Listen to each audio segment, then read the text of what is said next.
Welcome to another deep dive. We're tackling atomic habits today, guided by James Clear's Atomic Habits. It's a pretty popular book, kind of blends personal anecdotes with research to give some actionable advice. Yeah, I think what's really interesting is how Clear kicks things off with his own story.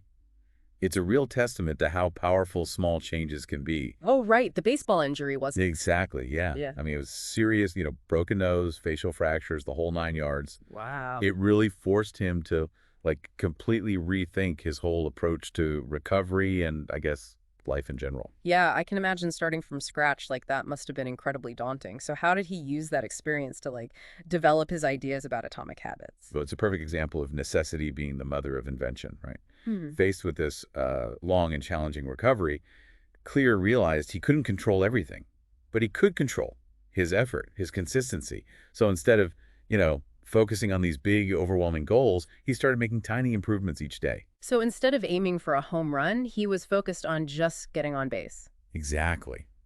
He talks about these small actions as tiny gains and tiny losses, and he really emphasizes how they accumulate over time, kind of like compound interest. Oh, I like that analogy. Yeah, and it really drives home the point that these seemingly insignificant choices, repeated day after day, ultimately shape who we become. It's not about these overnight transformations, but rather about the power of consistent effort. Makes you think about those moments when we give up right before a breakthrough, doesn't it? Especially when, the results aren't immediately obvious. Absolutely, and that's what he calls the plateau of latent potential. Oh, right. I remember He that. compares it to like heating an ice cube. You apply heat for a while and nothing seems to happen, but then suddenly, boom, you hit that critical point and it melts. It just highlights the importance of persistence, even when it feels like we're not making progress. I think this whole idea of patience and consistency, it really challenges the typical goal-oriented mindset, don't you think? Totally. It's one of the more thought-provoking aspects of the book. Clear argues that a sole focus on goals can actually be detrimental to our happiness. But aren't goals important? Like they give us direction, motivation, right? Of course they can be. But what Clear suggests is that when our happiness hinges solely on achieving a specific goal, it creates this sense of conditional happiness that's always out of reach, always out there in the future. So instead of constantly chasing these outcomes, we should be focusing on the process. Exactly. He advocates for building systems, focusing on the daily habits that contribute to achieving those larger goals. Think of it like shifting the focus from the destination to the journey. And for Clear, the journey is paved with habits, the small decisions and actions we perform every day. So how do we go from setting goals to building systems? What's the first step in actually building these atomic habits? Well, Clear provides this really simple but effective framework to understand how habits work. He breaks it down into four stages: cue, craving, response, and reward. Okay, let's break those down. Sure. So let's take the example of, say, wanting to read more. Yeah. Your cue could be something like placing a book on your bedside table. Okay, so that visual reminder. Right. That visual reminder triggers the craving, which is the desire to actually engage in the activity. So the cue sets the whole cycle in motion, and then the craving provides the motivation. Exactly. Okay, got it. But what about the actual habit itself? That's the response. Yeah. So in our example, it would be the act of picking up the book and actually reading. Okay. And finally, the reward is that feeling of satisfaction or enjoyment you get from reading, which then makes you more likely to repeat the process. Ah, so it's like a positive feedback loop. Cue, craving, response, reward, and that just reinforces the entire cycle. Precisely. And each stage is important. Mm-hmm. If any of these stages is weak or missing, the habit is less likely to stick. Think about a time when you tried to build a habit and failed. Right. Maybe one of these stages wasn't strong enough. That's an interesting point. So before we even start building new habits, Clear suggests something called a habit scorecard. Yeah. Right? What exactly is that and how does it help? It's a fantastic tool for self-reflection. Before you can change your habits, you need to become aware of them. And the habit scorecard helps you identify your existing habits, both good and bad, by prompting you to list your daily routines and then categorize them. But how do we actually use that information to change our habits? I mean, simply listing them out doesn't magically make them better, right? You're absolutely right. That's where the real work begins. The scorecard is about bringing awareness to your actions, helping you understand why you do what you do. So it's like that deeper level of awareness. Yeah. For example, let's say your scorecard reveals that you, I don't know, consistently reach for your phone first thing in the morning. Oh, guilty as charged. Right. But by asking yourself, why do I do this? You can kind of reveal the cue. Maybe it's boredom or the need to feel connected, which then allows you to, modify your environment or your routine. So understanding the why behind our habits is just as important as understanding the how. Absolutely. Yeah. And it's this awareness that allows us to start making more conscious and deliberate choices about the habits we want to cultivate. Okay, so we've got the foundation. We understand how habits work. We're becoming aware of our existing ones.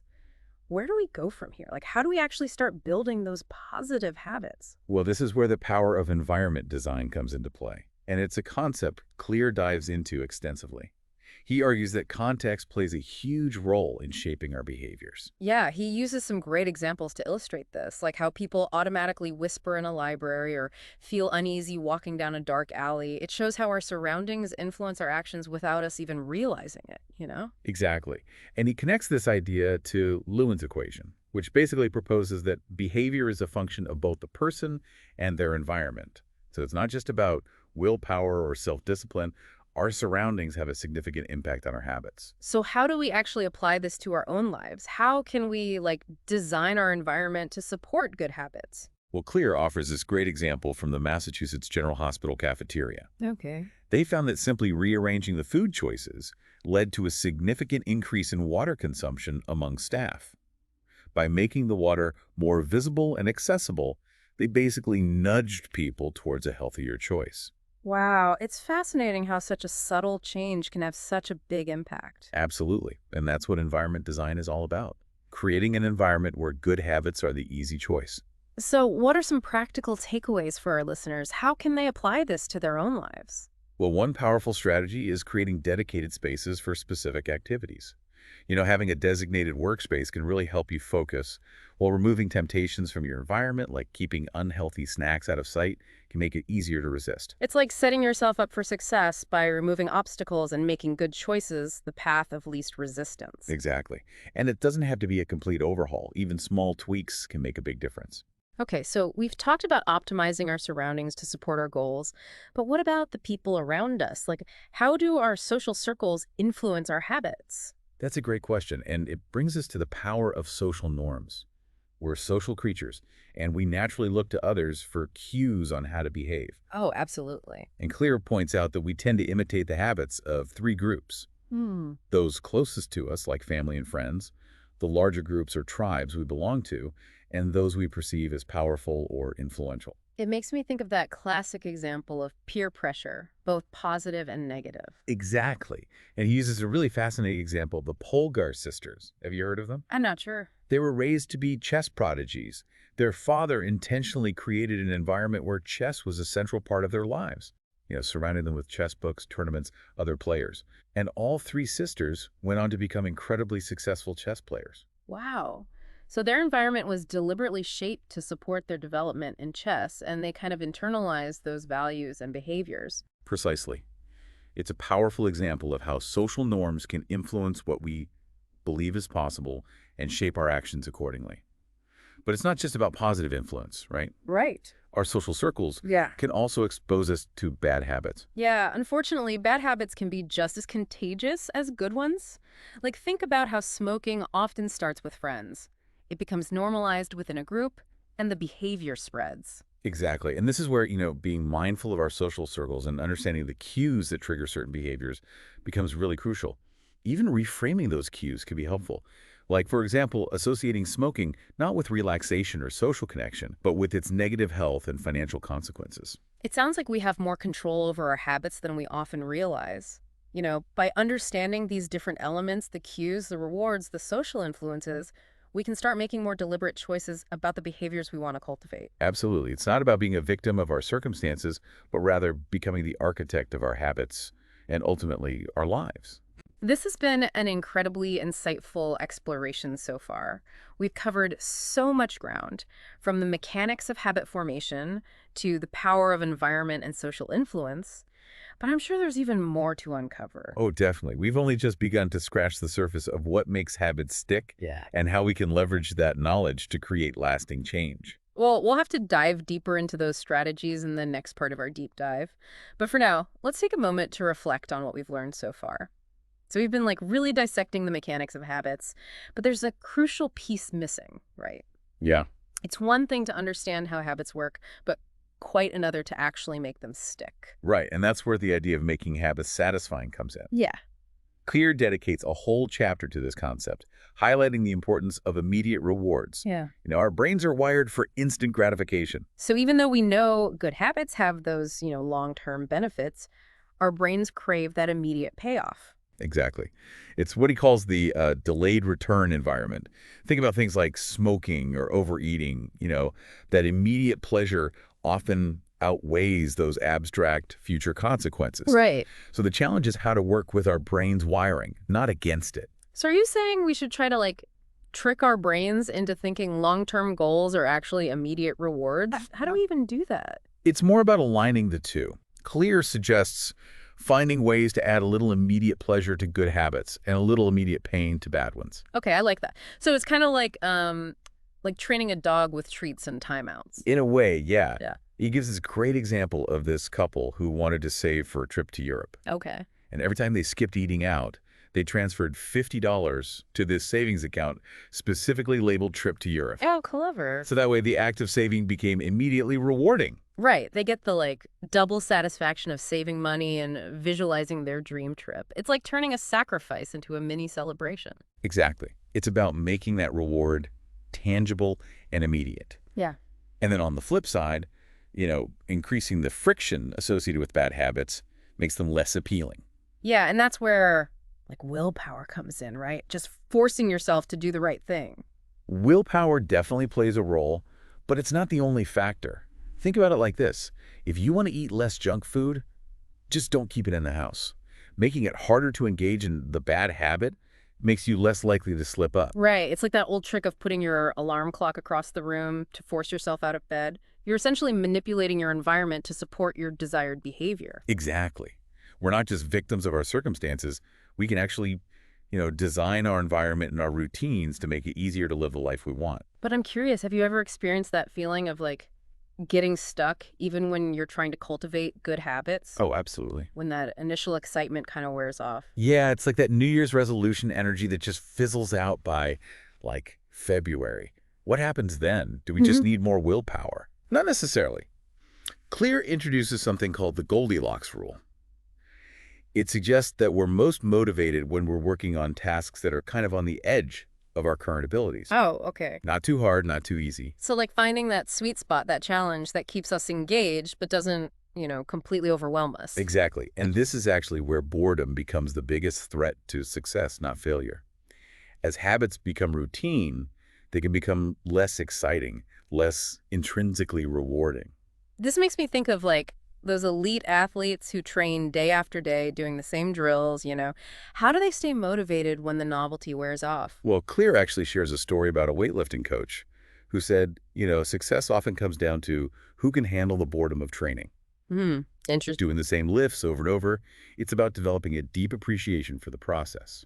So it's not about constantly chasing these, new challenges, but about finding a sense of satisfaction in the repetition itself. Exactly. Think of it like mastering a musical instrument. Yeah. It's not always exciting, but the dedication to practice, it leads to beautiful music.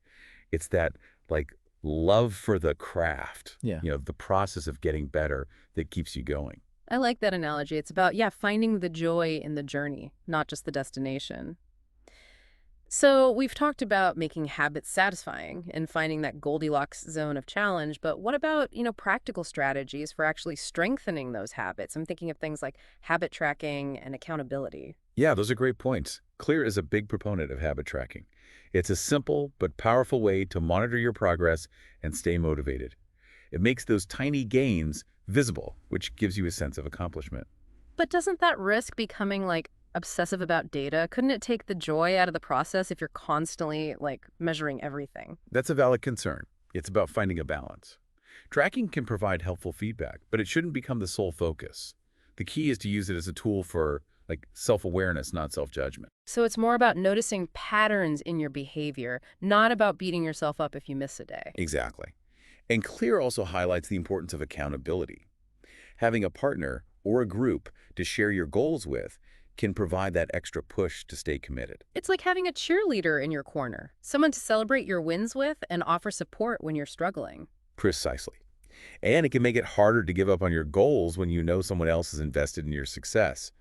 But Clear takes us a step further with the concept of habit contracts. Habit contracts, that sounds serious. What exactly are they? So it's a written agreement, basically, that outlines the desired habit, your plan for achieving it, and most importantly, the consequences of failing to follow through. So you're adding a layer of real-world consequences to your commitment. Isn't that a bit extreme?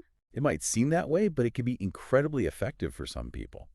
Clear shares an example of Brian Harris, an entrepreneur who used a habit contract to lose weight. He involved his wife and trainer as accountability partners and set up financial penalties if he didn't stick to his plan. Wow. And it worked. Just the thought of losing money motivated him to stay on track. Yeah, he achieved his fitness goals and proved that sometimes, making bad habits unsatisfying, even painful, can be a powerful motivator. It's fascinating how, all of these strategies, making habits satisfying, finding the right challenge level, tracking accountability, they all emphasize the importance of creating a system that supports our desired behaviors. It's not just about willpower or motivation, it's about setting ourselves up for success. Absolutely. And that actually brings us to what I think is the most fascinating part of Clear's framework, the concept of identity. Oh, wow. We've talked about changing actions, but changing our identity, that seems like a much deeper and more complex process. It is. Clear argues that our habits are not just about changing what we do, but about changing our beliefs about who we are. Our current behaviors often reflect our current identity. So it's not just about acting like a certain type of person, but about becoming that person. Exactly. So instead of Yeah. saying, I'm trying to quit smoking, you would say, I'm a non-smoker. That's a powerful shift in perspective. But how do we actually go about changing our identity? It seems like a much more profound change than simply tweaking our actions. It is, but Clear offers a roadmap. He suggests that our identity is shaped by our repeated actions. Every time we make a choice, we're casting a vote for the type of person we want to become. So if I, consistently make healthy choices, I'm reinforcing the identity of a healthy person. Precisely. It's not about overnight transformations, but about those small, consistent actions that gradually shape our self-image. This concept of identity-based habit change is so intriguing. It feels much more sustainable and empowering than simply trying to, force ourselves to do things we don't believe we can do. It reminds us that we are not fixed. We are constantly evolving based on the choices we make and the actions we take. And as we continue to refine our habits, we also refine our sense of self. This has been such an in-depth exploration of James Clear's ideas. We've covered, everything from the mechanics of habit formation to the power of environment, social influence, and even identity. Yeah, we've unpacked so much, Yeah. but there's always more to learn. I encourage everyone to, dive into Atomic Habits themselves and explore further. Absolutely. But before we wrap up, let's take a short pause and come back to reflect on the key takeaways from our deep dive into Atomic Habits. Welcome back. We've covered a lot of ground, really dug deep into Atomic Habits, from those basic nuts and bolts of how habits actually work to those surprising ways our environment and social circles really impact us. Yeah, and we even explored how, even those tiny actions, the ones you barely notice, can shape not just what we do, but who we believe we are, our identity. It's a lot to process.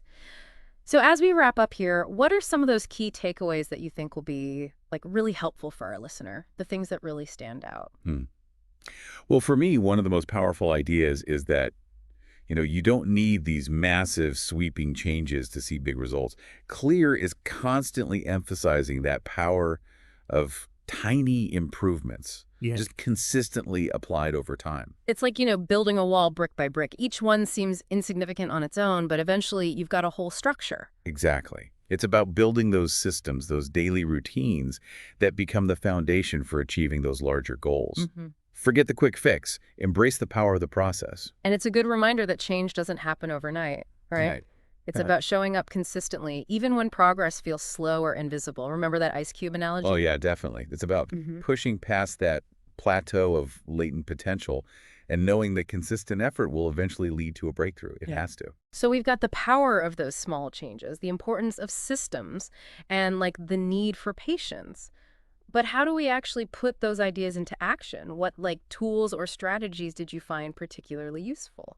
Well, Clear provides this whole toolbox, but I think what really resonated with me was that idea of making those good habits enjoyable and like making bad habits less appealing. Yeah, like giving yourself those mini rewards for, sticking to your plan and maybe adding some friction to the things you're trying to avoid. It's almost like um, gamifying the process in a way. Exactly.